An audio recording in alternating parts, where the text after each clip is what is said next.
If you stop by the National Cornbread Festival in South Pittsburg this spring, maybe you saw him there.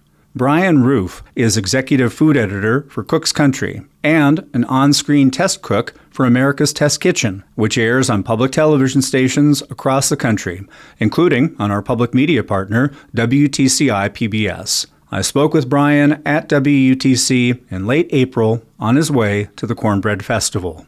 Bryan, thanks for joining us. Thanks for having me, Ray. Let's talk about let's talk about where you grew up. You bounced around quite a bit. That had to have shaped your relationship and your interest in food.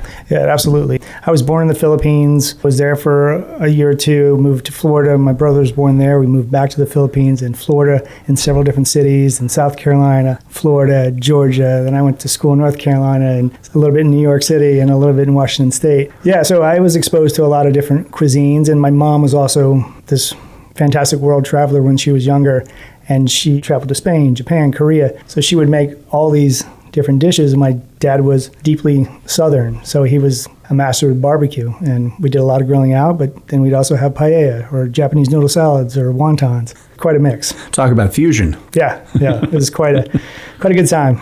It might be hard to choose, but what were some favorite recipes, favorite food traditions in the family growing up? One of the earliest food memories I have, and I probably by all means should not even remember this, is our Filipino nanny making lumpia, chicken adobo, whole fried fish. I was small, but those are like the earliest food memories I have. I was just sitting around eating that and then running around the house like a maniac, all worked up on sugar. But yeah, I love that. My parents would always, like I said, living in the South, it was always meat on the grill too. That was the standard. And my mom made all the Southern side dishes, though she knew how to make so much more. When did you realize that your connection to food, your interest in food, your passion for food was becoming something professional for a career? You know, it was an interesting turn of events. After high school, I was a little bit lost. I didn't have any strong aspirations. I didn't know what I wanted to do. So I floated around for a bit doing odd jobs. And at one point, I was studying to get certified in HVAC work, and I purchased the book. I went home and started reading the book. And I said to myself, I don't think I'm really interested in this. And at the time, I was living in Savannah, Georgia, and there was a Johnson & Wales University in Charleston, South Carolina at the time. And I just was like, one thing I think I could do, I feel drawn to cooking. So I just dropped everything. Within like a month and a half, I'd turned it completely around, moved out of that apartment, moved to Charleston, registered for the January semester of school, and just started going. And then how did that journey bring you to what you do now, whether we're talking about America's Test Kitchen or Cook's Country? It was a long journey there. I bopped around in restaurants throughout South Carolina and North Carolina, and then was looking for a change. Was either going to move to New York or Boston, and I ended up landing in Boston. Soon after I got there, I met my wife, and she was a teacher. She was off every night, weekend, and holiday, and as a chef, I was working every night, weekend, and holiday. So I went back to school for nutrition and dietetics, hoping to land a regular 9-to-5. But as I graduated from that degree, I didn't feel a passion towards it. My chef, I was still working part-time. My chef at the time, his wife worked in America's Test Kitchen, so I kind of knew it existed in Boston. And I applied, and I started there in 2006. I was working on the book team for probably a couple years, and I went over to Cooks Illustrated for 3 years. And then eventually I landed the food editor gig at Cook's Country. Talk about the differences between the shows if we're talking about America's Test Kitchen versus Cook's Country. America's Test Kitchen is largely fueled by the magazine Cooks Illustrated, which is the sister magazine to Cook's Country. And that's heavily driven by science and technique, whereas Cook's Country is more about telling the stories of the food and the people who make the food. There's still a lot of discussion of technique, but we talk about regionality, why it's important to move around, the different cultures that influence the way we eat in the United States. What's it like to film these shows? Because anybody who has any experience in broadcast or video or film, there's a certain element of, because you want to tell the story and you want to get the images right along with everything else, at times there can be a certain hurry up and wait when it comes to the production. Yeah, when you're filming out on the road, when you're in travel shoots, they're long days. I was talking to another PBS chef the other day, and we agreed that it takes about 1 hour of shooting to land 1 minute of TV. So it's a lot. It's a lot more than anyone would guess. Before I ever was on the set of a TV show or a cooking show, I thought it was one guy holding the camera and we were just cooking all the way through. But you get there and there's wires and cameras and everything's going on, and it's a big production. And we talk about America's Test Kitchen focusing on technique. What are some things that you have encountered through that show that have evolved how you look at food, improved how you create as a chef? I was mired down deep in the recipe development for America's Test Kitchen and Cooks Illustrated for a number of years. So I think what really changes the way you cook is to really examine every element that you take for granted with food. The way you put your knife against the food, the way you season food, the way you flip a steak on the grill. There's always something that exposes itself if you're willing to pay attention and look and just notice the details. There's so much about cooking that I think through repetition people just take for granted. But once you start opening your eyes and looking at it, I remember this one story. It was a freelancer came in and was giving us a story for Jamaican oxtails.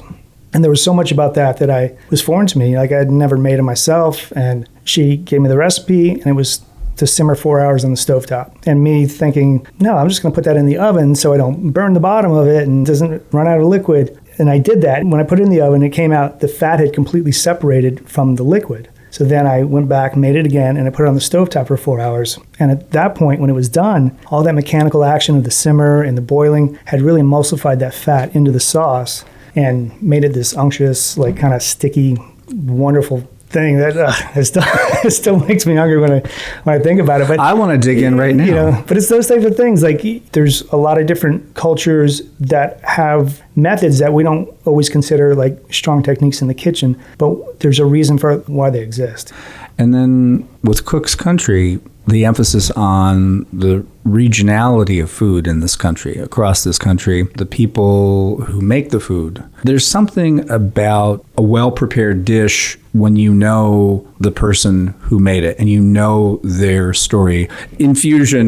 Infuses, those are words that are thrown around a bit too much all over the place, not just in food these days, but certainly food that's prepared by somebody, you know their story. That infuses how you experience that food, your enjoyment of it. Absolutely. If you understand why a dish is being created in that kitchen, why it's being served to you the way it is. I remember being in Seattle and going to a chicken teriyaki joint. Teriyaki's Japanese, but it was run by a Korean woman who lived in Brazil. And so she's got this mashup of Japanese, Korean, Brazilian flavors on the plate that if I didn't know the story, I'd still think the food was wonderful. But the fact that I know that story just makes it so much more amazing to me. Let's talk about Chattanooga in this corner of the Southeast. Share more of your connection to and your visits to this area. I'm just starting out. I spent today with a friend of mine, a documentary film director, Pablo, and we went to a few Guatemalan restaurants. I was surprised to learn as I researched the area that there's a heavy Guatemalan population here.